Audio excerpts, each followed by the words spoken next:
ऐक, हो तूच. सध्या नोट्स उघडण्याऐवजी हा व्हिडिओ पाहतोयस ना, एक श्वास घे. तू आळशी नाहीस, तू कमी बुद्धिमान नाहीस आणि तुला अभ्यास जमत नाही असंही नाही. तू फक्त एक विद्यार्थी आहेस. परीक्षा म्हणजे ताण, अपेक्षा आणि मनात येणारी ती भीती. नापास झालो तर? पण एक गोष्ट लक्षात ठेव, ही परीक्षा, ही परीक्षा तुझी किंमत ठरवत नाही. तुझं भविष्य एका दिवसात संपत नाही आणि तू तू केलेली मेहनत मिटवत नाही.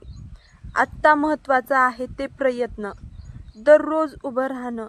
आज जे शक्य आहे ते पूर्ण मनाने करणं. परफेक्ट असण्याची गरज नाही. सगळं येण्याची गरज नाही. फक्त सुरुवात कर. फक्त आणि फक्त सुरुवात कर.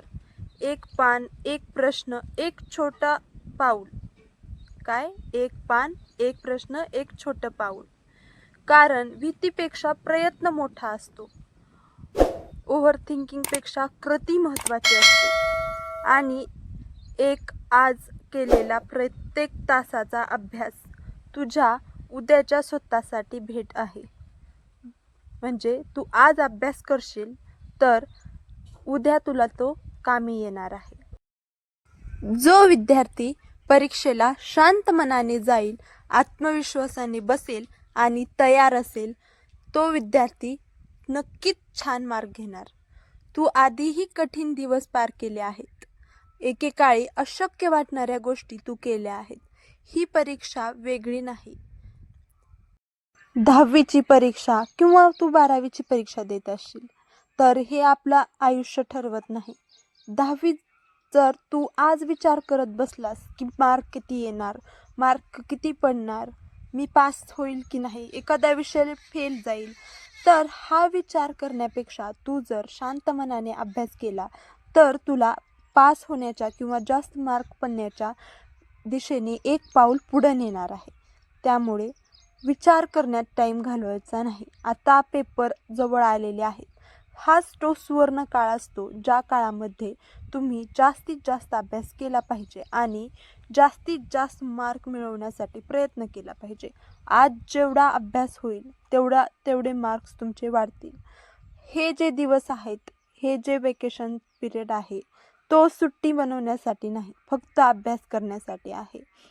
ज्या विषयाची भीती वाटते तो विषय अगोदर करा. जो विषय कमी तुम्हाला आवडीचा आहे किंवा कमी भीती वाटतो तो विषय पेपरच्या अगोदरही केला तर चालेल.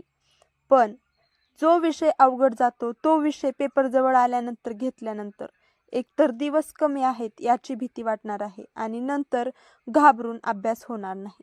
त्यामुळे जो विषय अवघड आहे तो आत्ताच शांत मनाने करून घ्यायचा आहे आणि छान अभ्यास करायचा आहे. लवकरात लवकर पास व्हायचा प्रयत्न करायचा आहे. जास्तीत जास्त रिव्हिजन करायचं आहे आणि लिहून बघायचं आहे. एकदा लिहिणं म्हणजे 100 वेळा वाचण्याच्या बरोबर असतं, हे तुम्हाला मी सतत सांगत असते. त्यामुळे जे काही तुम्हाला लक्षात राहत नाही ते एकदा लिहून बघायचं आहे. तुम्ही ही एकदा करून पहा. बघा, तुम्हाला लक्षात जी कोणती गोष्ट लक्षात राहत नव्हती ती तुमच्या लिहून बघितल्यानंतर कायम लक्षात राहणार आहे. त्यामुळे छान अभ्यास करा, छान पेपर द्या आणि छान मार्क्स घ्या. All the best.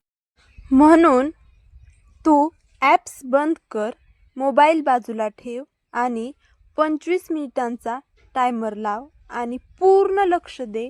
भीतीमुळे नाही तर स्वतःवर विश्वास असल्यामुळे तू नक्की करू शकतोस. माझा तुझ्यावर विश्वास आहे. आता जा, अभ्यासाला लाग.